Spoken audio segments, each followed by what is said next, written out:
All right, guys, I'm here with Dr. Brian Maloney, and I'm super excited today. As you guys know, I'm Ethan King. I'm all about helping you optimize your life, your style, and your lifestyle. This is all for like high-achieving people like you. And Dr. Maloney is the owner of Maloney Facial Plastic Surgery here in Atlanta.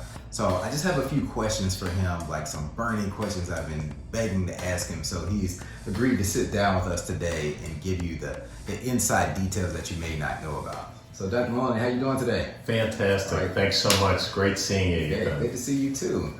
All right, so how did you even get into this? Like, what made you interested in it? When I went to medical school, I wanted to be a family practice doctor because in our small town, they delivered babies, they set bones, but they really got to know their patients. They were the priest, the healer, all wrapped up in one. And when I went to medical school with the rise of the specialist, a lot of those things had been taken away, but I definitely knew I was more of a surgeon. So I did a 5-year head and neck surgery residency up in Syracuse. And in Syracuse, we did all the facial trauma. So we would take rib grafts, bone grafts from the hip or the skull, and put faces back together and all this stuff. It was really out of that experience that I developed an interest in facial plastic surgery. So as you come into our practice today, my staff is very small. Right when you call up, they know exactly, who you are and what's going on. So we have that old-time family practice feel, which is so important to me because, gosh, I have patients who I've taken care of for close to 30 years. And so patients really become more like family rather than patients. Wow. And that's the exciting and rewarding thing for me. So how has the business been impacted, or has it been impacted by the pandemic? Oh my gosh, well, you're the video social media king. I mean, gosh, everyone is on Zoom calls, everything, and so that has really referred so many people in because they're like, oh my gosh, I look that way. And so, they come in, and the nice thing nowadays is that we don't have to jump right into surgery to help someone achieve their goals. They can do little steps, and it's amazing what, something as simple as Botox or even some fillers can help soften some of the signs of aging. Yeah, definitely. And I do want to talk more about some of those non-surgical solutions that you have.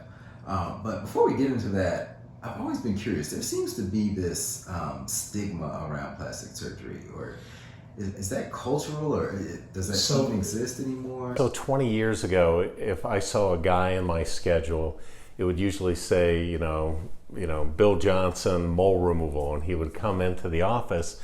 And after he felt comfortable with the staff and everything, he said, okay, hey doc, now that I'm here, what do you think about the puffiness underneath my eyes? Nowadays, I think that's all in the past. I think people feel so much more comfortable. I think even to the layperson, they know that, there's some simple things that might be able to help me keep my edge. Mm-hmm. Or, maybe because of genetics, maybe we need to take it a step further and do a little procedure. It's just always fascinating to me, like, why was that so hush-hush back then, or even now to some degree, whereas people will go get their hair done, their nails done, and makeup, but it's like, plastic surgery is like, shh. Why do you think that is? But I also think social media has kind of broken that and brought that into the forefront, because in the past, gosh, a person's, secrets on what they did to help them feel better was very private.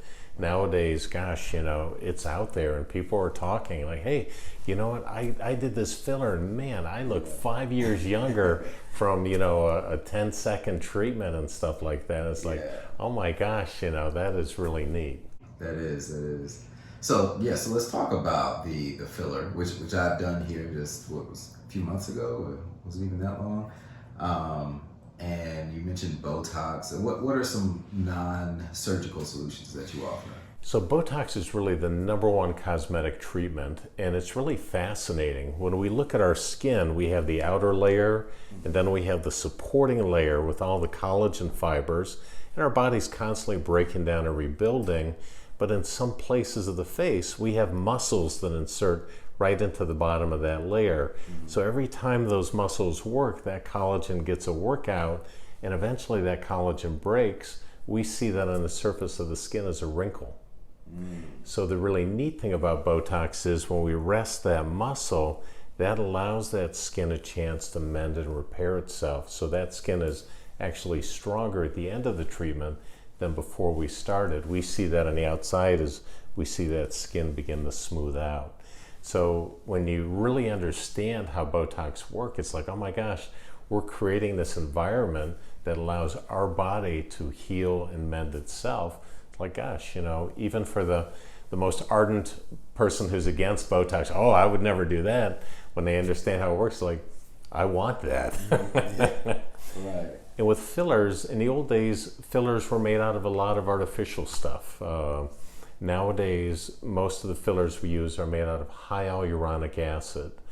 HA, to the layperson, may sound very ominous, but we're loaded with HA. It's the glue between all the cells in our body, so it is something very natural to our body.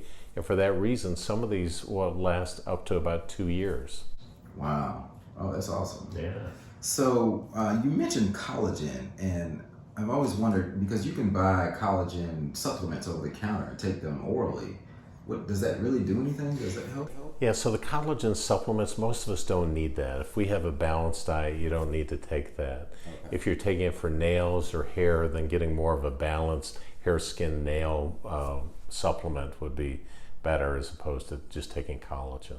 Okay, so that collagen doesn't do the same thing, doesn't help in the Botox. It doesn't do the same thing. And where we use the fillers in the face, we're trying to volumize, we're trying to fill in some areas, which can be a very confusing concept for a lot of people, because as we age and the face begins to drop, a lot of people come in and they're like, I want you to take things away. I don't want you to be adding things.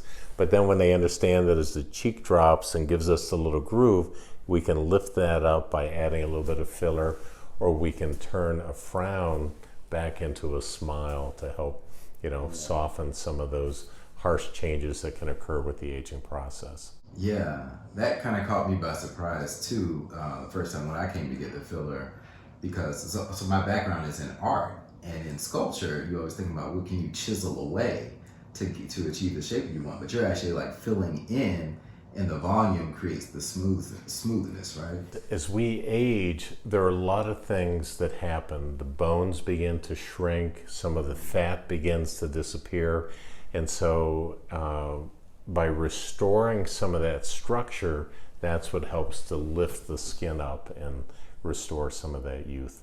Got it. Love it. Love it. Okay, so another thing that I learned on my last visit here was the importance of wearing sunscreen, sunblock on your face.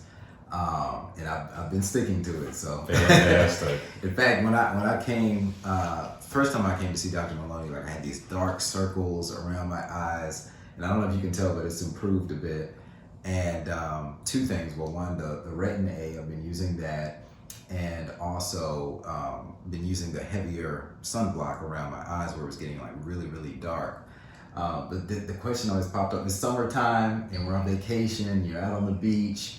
So it's like, how do I achieve that nice tan but also preserve my youth using the sunblock? What words of wisdom do you have for people who want to get a nice tan? So when we look at our skincare pyramid, the foundation of that rests with using a good sunscreen on a daily basis. For a lot of people who have a lot of natural coloring in their skin, they're like, oh, I don't need to use any kind of sunscreen. I've got natural protection. But as we all mature, the pigment begins to cluster, and we wind up with these spots and everything. So that's why using this sunscreen is really so important, especially during summer. If you do have a darker skin tone, then even supplementing that with an oral supplement called HelioCare can help to maintain a balanced complexion. You will still tan using the sunscreen, but what we're trying to do is to keep the skin balanced and even.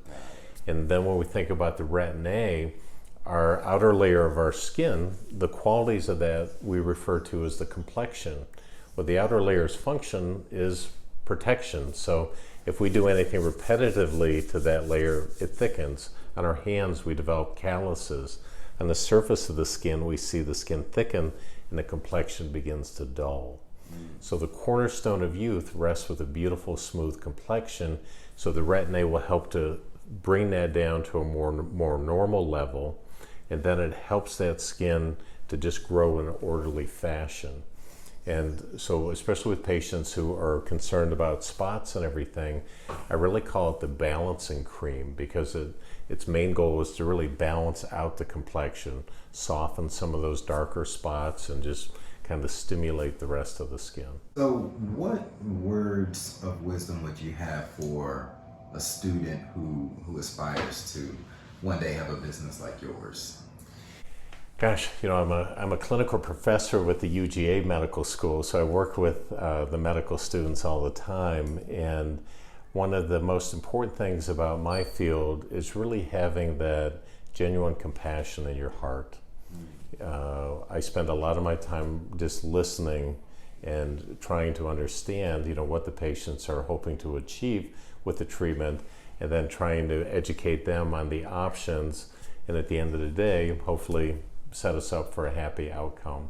But if someone comes in and their motivations aren't in the right spot, if they think this is going to save my job, or oh, this is going to save my relationship, those patients are not going to be happy, because these things will not do those things. Oh, that's interesting. So what are the positive benefits that you see? I'm sure you see more confidence and things like that, but I guess tell our audience, how does getting a procedure, whether surgical or non-surgical, how can that help me in my career, in my love life? Like, how does that translate into the real world? When we think about the things that we do to help us look better, working out, our clothing, maybe hair color, makeup, all of these are great tools to help us achieve that youthful look. But when we find that those things can no longer help us, and we're kind of losing that, then it's a great time to consider, maybe some fillers or Botox or a little procedure. And even with the procedures, gosh, I can remember when I was in medical school, if someone had their gallbladder out, they were in the hospital for 5 days. Nowadays, it's outpatient surgery. Yeah. So with these tremendous advances in anesthesia, as well as techniques, minimal incision procedures and everything, we're able to do a lot of stuff and get people back into their activities much faster.